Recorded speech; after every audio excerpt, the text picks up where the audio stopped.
Hello વિદ્યાર્થી મિત્રો, સ્વાગત છે તમારું મારી યુટ્યુબ ચેનલ પર। હું છું અશોક પટેલ અને આજના વિડીયોમાં આપણે જોઈ રહ્યા છીએ સ્વાધ્યાય 2.1 ગણિત ધોરણ 6 બરાબર છે। તો એમાં આપણે પહેલા ક્વેશ્ચન છે એ જોઈએ છીએ કે 10,999ના પછી તરત આવતી 3 પ્રાકૃતિક સંખ્યા લખો। તો જુઓ વિદ્યાર્થી મિત્રો, આજે આપણે અહીંયા કરી રહ્યા છીએ સોલ્યુશન। એનું મેં થિયરી જે છે ને એનો વિડીયો અલગથી બનાવેલો છે, તો એ વિડીયો જોઈ લેજો। એમાં બધું જ ડિટેલમાં ડિસ્કસ કર્યું છે, તો એ વિડીયો અહીંયા ડિસ્ક્રિપ્શનમાં હું નાખી દઈશ, તમારે એ વિડીયો જોઈ લેવાનો। તો અહીંયા તમને ઇઝીલી ખબર પડશે કે પછી તરતની પછી પહેલાંની સંખ્યા એ બધી કઈ રીતના શોધવી, એમાં ડિસ્કસ કર્યું છે બરાબર છે। તો જોઈ પહેલાં તો અહીંયા જોઈ કે 10,999ના પછી તરત આવતી 3 પ્રાકૃતિક સંખ્યા। તો જો પહેલી જે છે ને પહેલી સંખ્યા કઈ આવશે, તો પછી તરત આવતી 3 પ્રાકૃતિક સંખ્યા। તો પછી જે આવે છે ને પછી તરત એવું કીધું હોય ને, તો તમારે શું કરવાનું છે, એમાં સરવાળો કરવાનો છે, એક ઉમેરવાનો છે। જુઓ એટલે કે 10,999 વત્તા 1 કેટલા થાય, તો કે 11,000 બરોબર છે ને વિદ્યાર્થી મિત્રો। જુઓ 10,999 એમાં તમે 1 ઉમેરશો તો શું થાય, 11,000। તો પહેલી સંખ્યા મળી 11,000। હવે શું કરવાનું, આ 11,000માં તમારે 1 ઉમેરવાનો છે। એ કેટલા થશે, તો કે 11,001 થાય। 11,000 ને 1 આ બીજી સંખ્યા મળી ગઈ। અને ત્રીજી સંખ્યા જુઓ, પહેલી બીજી ને ત્રીજીમાં શું કરવાનું, 11,000 અને 1 છે એમાં 1 ઉમેરવાનો, એટલે કે 11,000 ને 2 મળશે બરાબર।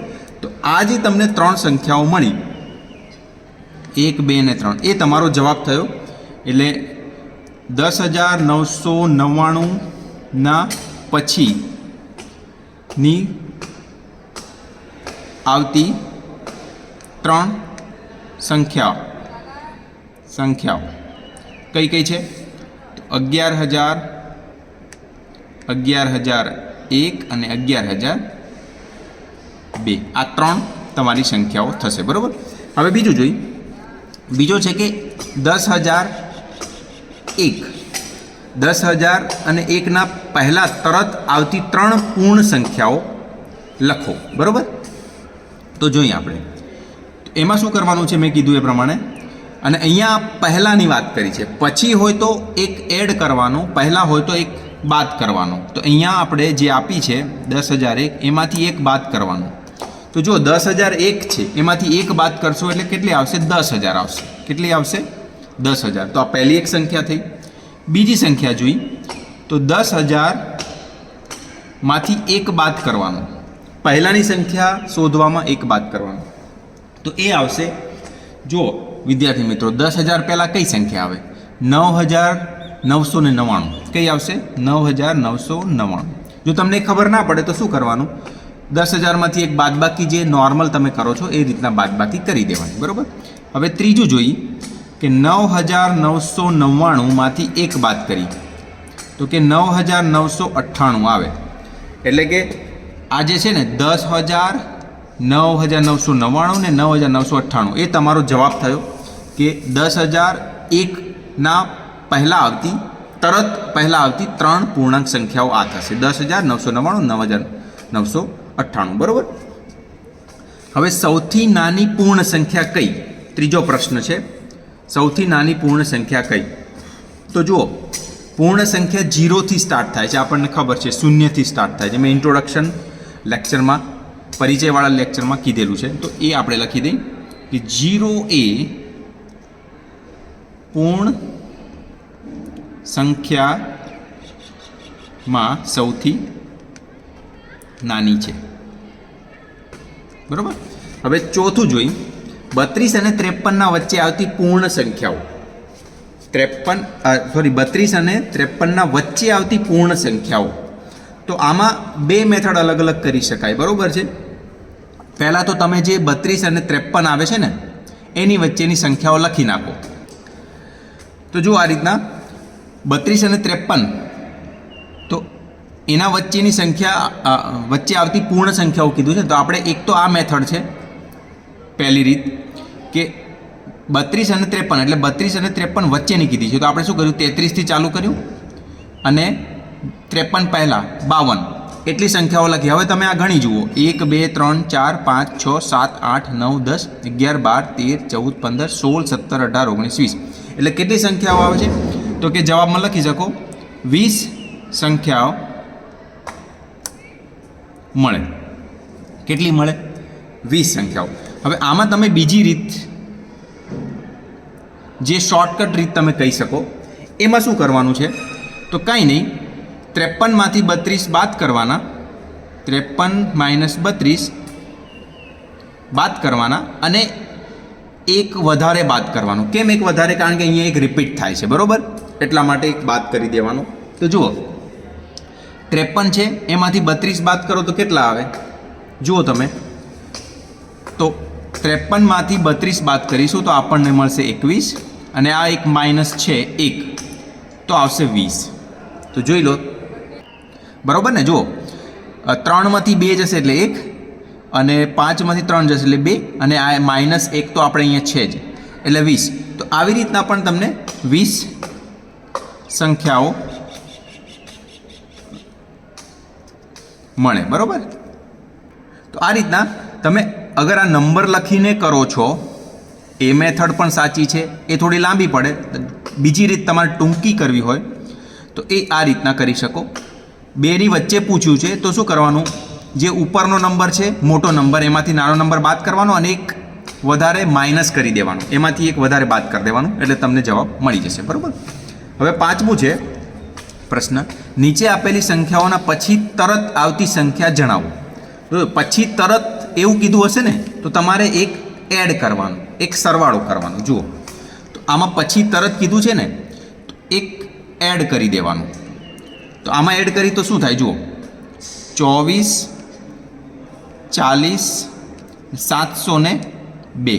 અહીંયા જુઓ 701 હતો ને, અહીંયા એકની જગ્યાએ 2 થઈ જશે, એક એડ કરીશું એટલે આ તમારો પહેલો જવાબ થશે 5માનો કે 24,40,702.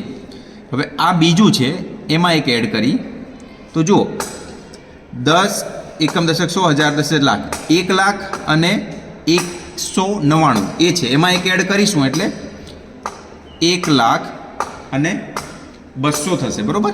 1 લાખ ને 200. જો અહીંયા 199 છે એટલે એમાં એક એડ થશે એટલે 200 થશે એટલે 1 લાખ અને 200 આવી રીતના થશે.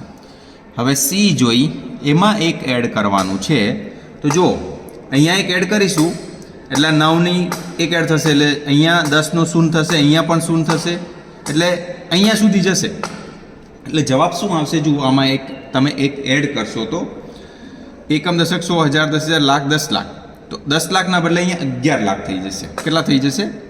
11 લાખ. આવી રીતના જવાબ આવશે, બરાબર? 11 લાખ. હવે આ સંખ્યા ડી છે એમાં એક એડ કરી તો શું આવશે? અહીંયા 70 છે ત્યાં 71 થઈ જશે એટલે એકમ દશક 100 હજાર 10,000 લાખ 10 લાખ, તો 23,45,671. 23,45,671 આ જવાબ આવશે. તો આ રીતના 5મો પણ તમારો સોલ્વ થઈ ગયો. 6થો છે નીચે આપેલી સંખ્યાની તરત પહેલાંની સંખ્યા જણાવો. તો અહીંયા આપણે લખી છે. હવે પહેલાંની સંખ્યામાં શું કરવાનું છે? એક બાદ કરવાનો. તો આમાં એક બાદ કરી 94માંથી એક બાદ કરી આપણે જોઈ તો શું આવે? આપણને ખબર છે 94માંથી એક બાદ કરી તો 93 આવશે. તો આ પહેલાંનો જવાબ થયો. હવે બી આ 10,000 છે એમાંથી એક બાદ કરીશું આપણે તો શું આવશે? 9,999. શું આવશે? 9,999. હવે સી છે 2,08,090 એમાંથી એક બાદ કરીશું તો 2,08,000. અહીંયા 90 હતા તો થઈ જશે 89, બરાબર? થઈ જશે 89. હવે અહીંયા છે 76,54,000